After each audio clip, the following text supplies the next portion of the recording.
A armadilha de Kursk.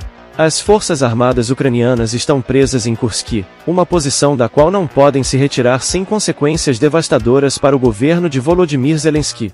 A retirada, que poderia ser vista como um movimento tático em outras circunstâncias, representa, para o presidente ucraniano, um símbolo de fracasso pessoal.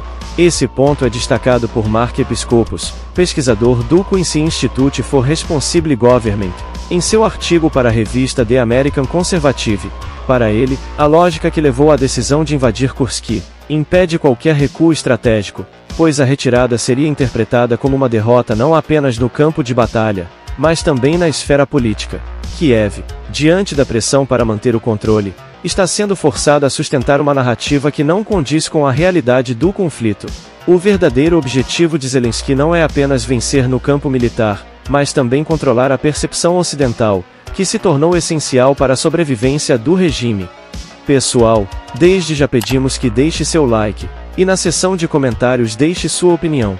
E se é novo por aqui, inscreva-se. Trazemos a verdade que muitos tentam ocultar, com informações precisas e imparciais. Ao se inscrever, você apoia a nossa missão, fica um passo à frente e garante acesso a análises exclusivas. A armadilha da percepção ocidental. Episcopos argumenta que o governo ucraniano caiu na armadilha de tentar moldar a percepção do Ocidente a qualquer custo, o que resultou na desastrosa tentativa de manter Kursk. Para ele, a decisão de invadir a região foi tomada em um momento de desespero, buscando conquistar território para usar como moeda de troca em futuras negociações de paz. No entanto, essa estratégia acabou expondo a fraqueza de Kiev, já que fica cada vez mais claro que a Ucrânia não pode vencer uma guerra de desgaste contra a Rússia. A insistência em segurar Kursk, segundo Episcopos, colocou o último prego no caixão das esperanças de uma vitória ucraniana, evidenciando o esgotamento de suas forças e a incapacidade de sustentar uma ofensiva prolongada. O cenário que se desenha, portanto, é o de um país que, apesar de todos os esforços, não consegue mais manter a ilusão de uma vitória, ficando à mercê das consequências inevitáveis de sua derrota estratégica. A derrota dos Estados Unidos e da OTAN na Ucrânia. Os Estados Unidos e a OTAN experimentaram uma derrota amarga em solo ucraniano. Todas as armas e tecnologias de última geração que foram entregues para reforçar o exército ucraniano não conseguiram resistir à força avassaladora da Rússia. O que parecia ser o melhor arsenal do Ocidente, cuidadosamente entregue à Ucrânia, foi sistematicamente destruído pelas forças russas.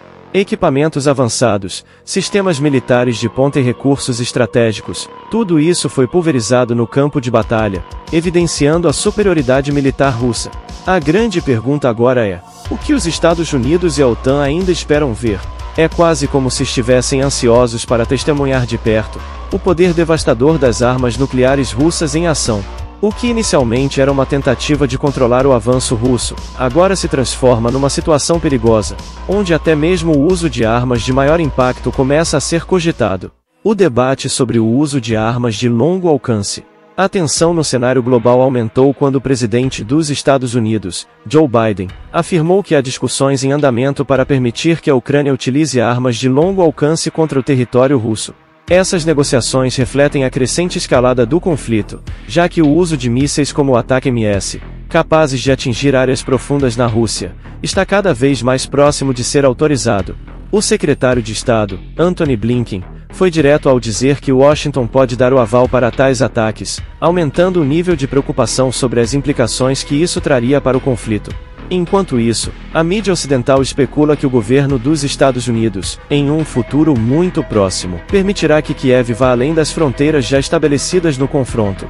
Embora a Casa Branca tente suavizar a situação, afirmando que, até o momento, não apoia diretamente esses ataques em solo russo, a realidade parece mais complexa. Notícias recentes indicam que o próprio Blinken, em sua próxima visita à Ucrânia, pode confirmar o uso de mísseis americanos em operações mais ousadas contra a Rússia. Embora em julho, o Pentágono tenha declarado que tais ações não seriam permitidas, essa postura pode mudar a qualquer momento, dependendo das circunstâncias no campo de batalha. O padrão é sempre o mesmo. Primeiro, eles dizem uma coisa, e pouco tempo depois fazem exatamente o oposto do que haviam afirmado. O último aviso da Rússia. A tensão entre a Rússia e a Ucrânia alcançou um novo patamar, com a Rússia emitindo um aviso final, deixando claro que a resposta às provocações será devastadora. Vyacheslav Volodin, presidente da Duma russa, foi direto ao afirmar que a Rússia está preparada para utilizar suas armas mais poderosas e destrutivas se o cenário continuar a se agravar. Esse posicionamento veio como uma resposta às tentativas do presidente ucraniano, Volodymyr Zelensky, de obter apoio dos Estados Unidos e da União Europeia para realizar ataques em território russo com armamentos ocidentais. Volodin não deixou dúvidas, ao discutir a possibilidade de usar armas de longo alcance contra a Rússia.